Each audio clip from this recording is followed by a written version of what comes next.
কিন্তু মই আপোনালোকক ক'লো জুবিন গাৰ্গক তিলকে মাৰা মানুহটো হ'ল শেখৰজ্যোতি গোস্বামী। মই যেতিয়া লগত যেতিয়া আছিলো মই নিস্বাৰ্থভাৱে আছিলো, না মই কিবা মেনেজাৰ আছিলো না মই কিবা আছিলো। মোৰ ওচৰত দোকান, জুবিনৰ ওচৰত ঘৰ।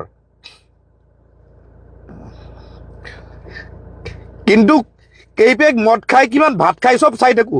আমি বুদ্ধি কৰি মদৰ গিলাচবিলাক চাইড কৰি দিম।